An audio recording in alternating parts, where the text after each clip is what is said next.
early experiences, maybe the first camera you got or something like that. Because, okay, Yeah.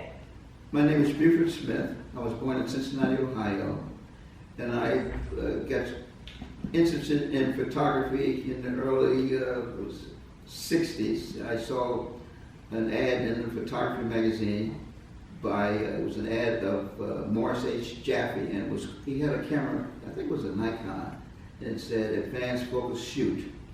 And I looked at some of his pictures. He was traveling around the world, et cetera, et cetera. So my uncle had a camera, so I borrowed his camera and started taking, snapshots around the house, et cetera. And then I came to New York to visit my aunt and also my mother, because my parents had separated. I was still living in Cincinnati. And I saw photographs by Hugh Bell, which had a great influence, impact on my photography. Hugh Bell's photographs of Van Elsker's with the left bank, and Curtaz, Eugene Smith, and of course Roy DeCarava. And when I started reading Roy DeCarava's book, Sweet Fly Paper of Life, and I said, this is really for me, photography. I started, photographing seriously. And I met Roy DeCarava in 1965. He was the official photographer for the Freedom Ways magazine. And a friend of mine was on security at the concert Paul Robeson called Paul Robeson's final concert in 1965. So I asked my friend Roscoe Smith, who's passed away years ago, if he would introduce me to Roy DeCarava. So he said he didn't know him. So I looked for a photographer who looked professional, and I saw Roy. He had a 2 1/4 camera around his neck, and he had a strobe with a 35 millimeter. So I said, okay, this must be Roy DeCarava, because he was the only person there who looked what I consider professional. And plus I was photographing there too through my friend Roscoe Smith. So I saw him, Roy DeCarava. I walked up to him. I said, "Are you Mr. DeCarava?" And he said, "Yes." And all of a sudden, I was so nervous. My flash went off in Roy's face, and in fact, I had a picture of him like that. So then he said, "Are you a photographer?" So I said, "Oh, yes." And in fact, I had a card because I was in another life. I was an offset printer. I was still a printer during that time, so I printed a business card, Buford Smith, photojournalist, blah blah blah blah. So I gave him one of my cards. He said, "Well, stop by my loft and let me see some of your photographs." And I did. And about a month later, he looked at them and said, "Well, these are nice, and I would like to introduce you to some other black photographers." And they're in a group called Kamoinge Workshop. So he gave me the date, and I went up to meet the Kamoinge Workshop members. And as I was walking up the street, I saw a photographer a couple of yards in front of me. He had a portfolio in his hand and this fancy Chesterfield coat with a fur collar. I said, "Oh, wait, if he's a photographer, he probably going to the Kamoinge Workshop meeting." So I kind of lagged behind him. And when he went into the building, I came follow right behind him, and it turned out to be Lou Draper. So Lou Draper was the first photographer I met, outside of Roy, of course, of the Kamoinge Workshop. And I met Sean Walker, Jimmy Manis, Alpha Noir, Herb Randall, Herb Robinson. I can't think of the names right now. It's always a problem when you start naming names, you leave out somebody. Toni Barbosa.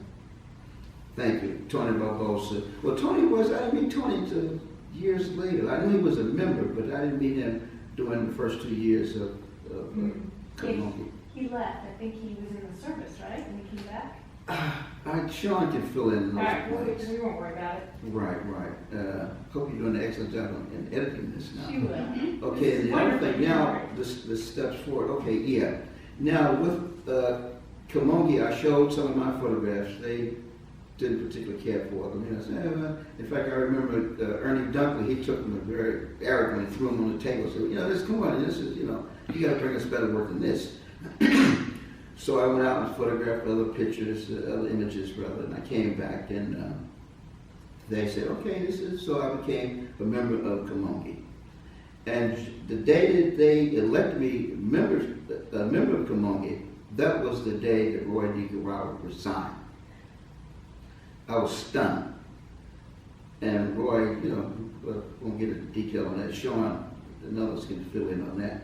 But I said, okay, what do I do now? Do I walk out with Roy? Or do I stay? Or how does this work? So Roy left, and obviously I stayed. And I'm jumping, let's see, I think it was around 65 I became a member. And I was obviously a printer then. I still had a job. And I printed up a little booklet of mine called Photographic Images, because a friend of mine had a stationery store. He had a multi-lift offset printer in the back. He did numbers cards and dream cards, all kind of stuff. So I said, okay, I can print up a little book of my photographs. So I did that. And then I asked the Kamoinge Workshop members if we could do a book of their photographs. And everybody said yes. So the genesis of the Black Photographers Annual really came out of Kamoinge in that sense.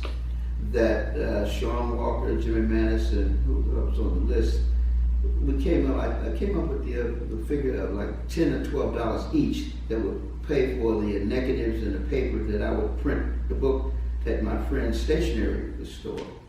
But the quality wasn't that good, so it was abandoned, so it was put on the shelf for a while.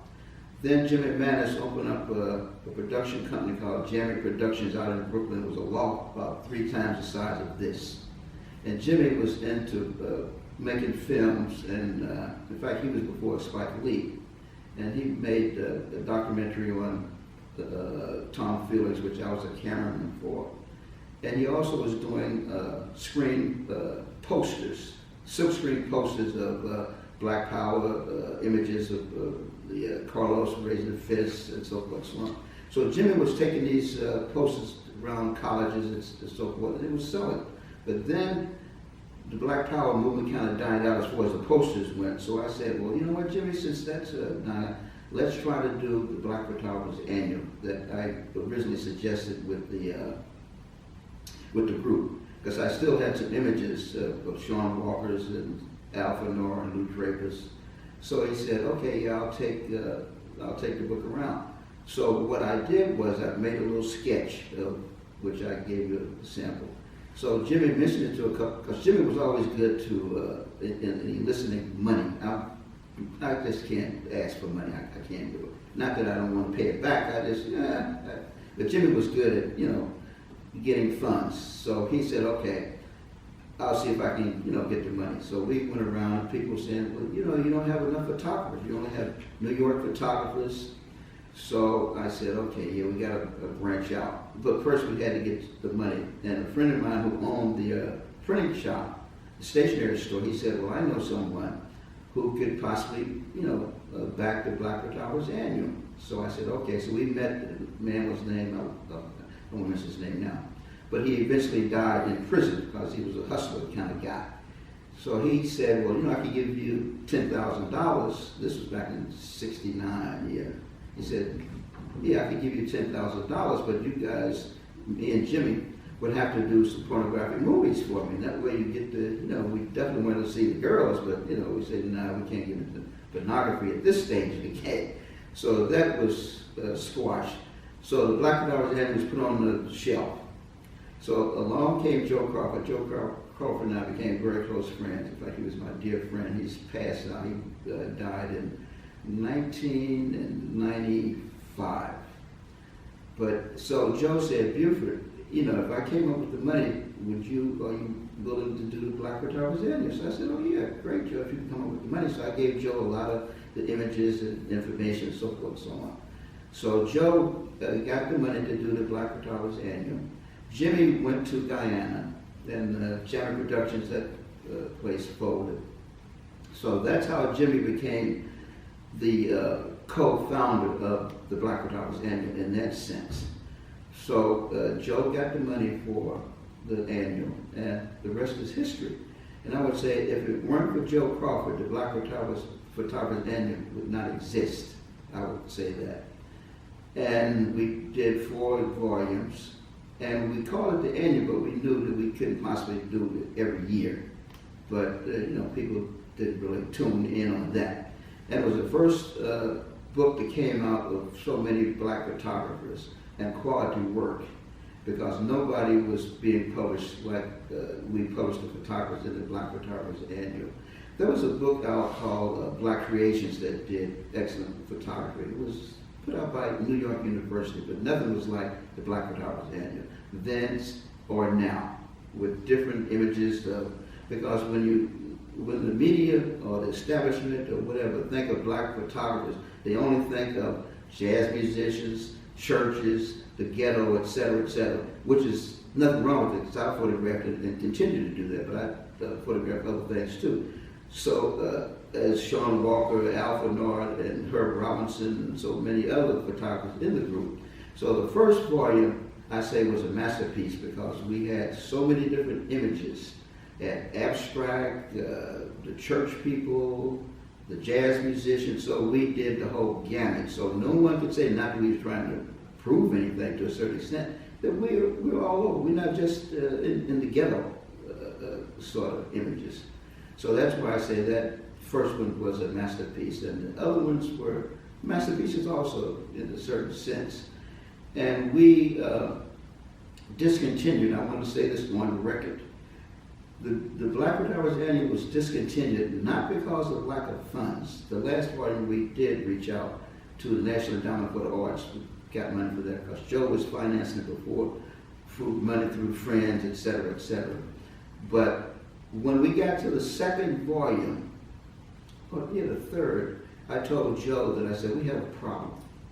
Problem in the sense that the quality of work is going down.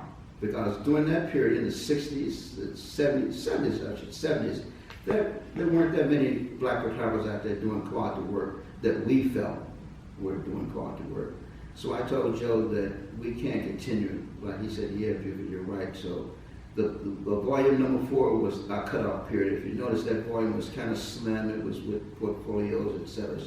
Because we couldn't keep publishing Sean Walker, Adjia Cowens, and Anthony Barbosa every issue, which we did, but there was a cutoff with that.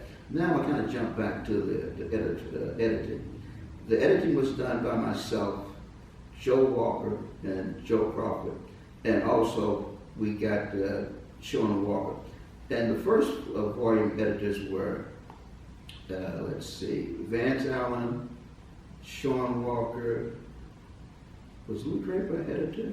Yeah, Lou Draper, Ray Francis. Now, the reason why I chose them was because they were friends and I knew how to get in touch with them, and plus I knew Vance Allen. Plus Vance Allen's concept of photography were different from the members of Kamoinge. So we needed a mixture in that with the editors. So that's how that came about. And Joe Walker was an editor because he was a writer for Muhammad Speaks.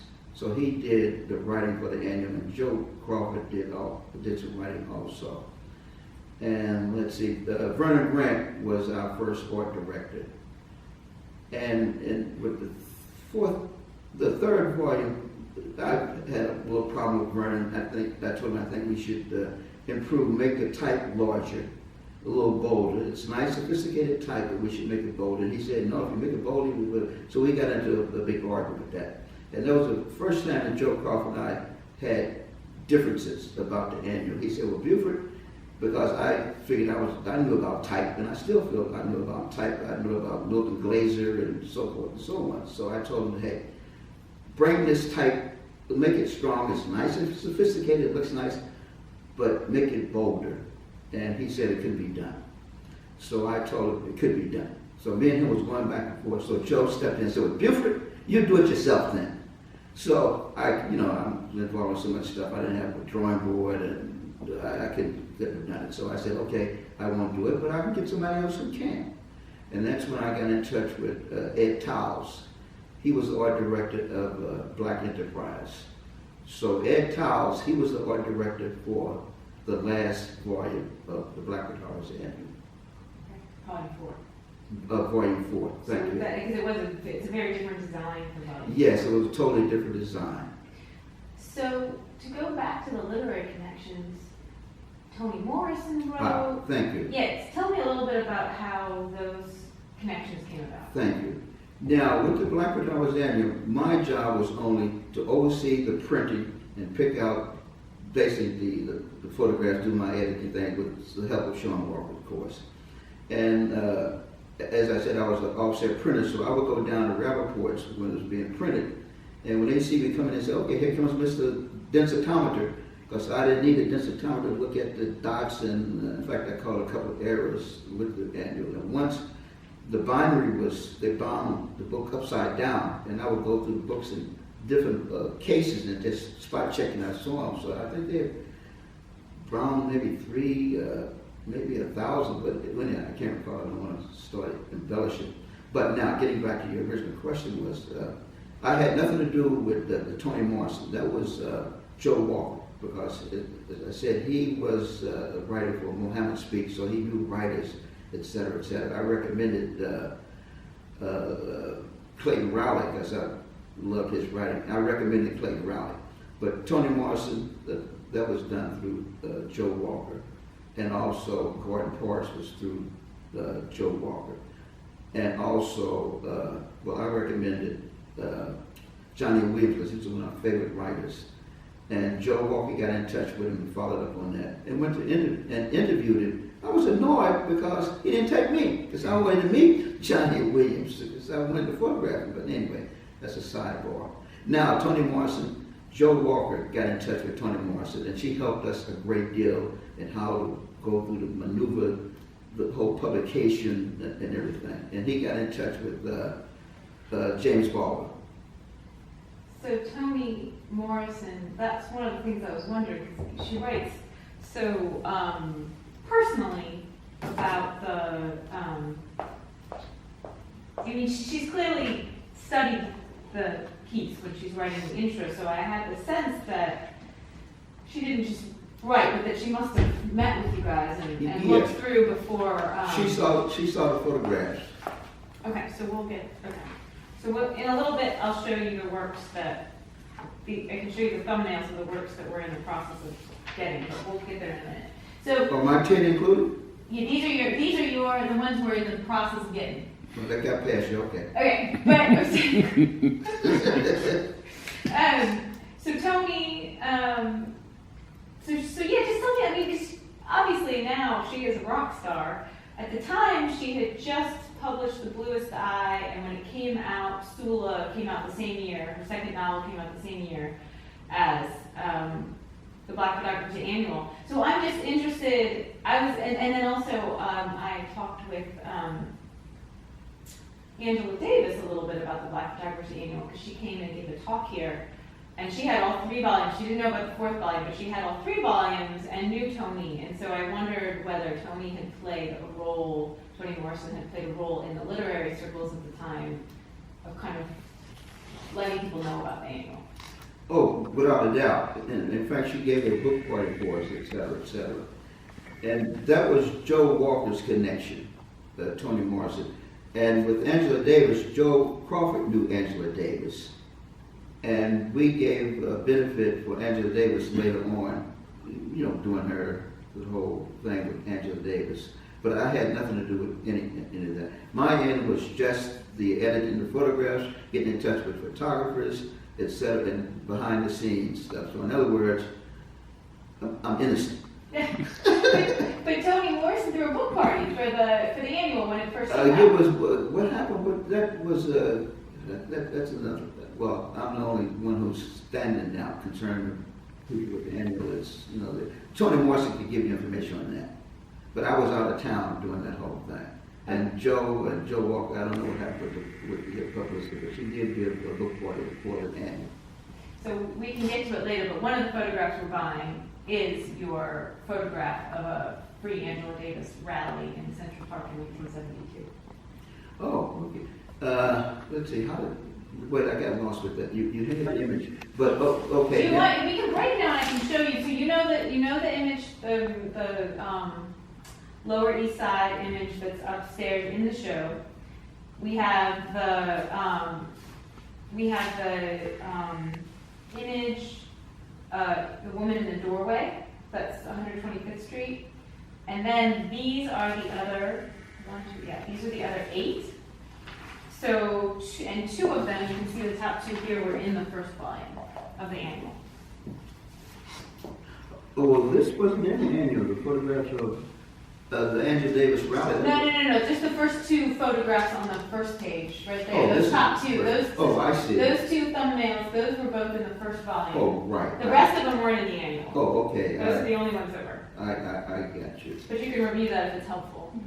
Yes. Now, the photograph with the wall poster of the Lower East Side Yeah. was a property. Now, I don't have my glasses on. I should remember. So I'm giving this photograph so many different titles, so I'm getting caught up now. Yeah.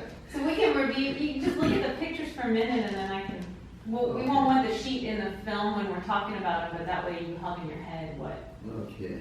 So it's, yeah, the wall, Right, the wall. That the was taken. swing, which is so abstract and really makes me think of Roy DeCarlo, that swing photo. Right. Um, Now, the kid on the swing, the rope swing, that was taken in one of my favorite parks. It was right around the corner from where I lived. See, most of the photographers in Kamoinge, they lived in Harlem. I lived on the Lower East Side. Or East Village, or whatever it's called. I tried to, I think it's on. Do you want me to take the paper? Does it Yeah, your matter? mic's on. It is? Does it matter if the paper's in the? Just if you hold it down, I think it's okay. Then you can keep. Man, all the gossip I was saying, you kept this going? Yeah, we won't use. No, I'm only kidding. Oh, We're they're like not. politicians now. We've got more stuff. Yeah, I think if you just keep the paper low so it's not in the film, then Oh, you can, okay. and look at me when you're talking about the photos, then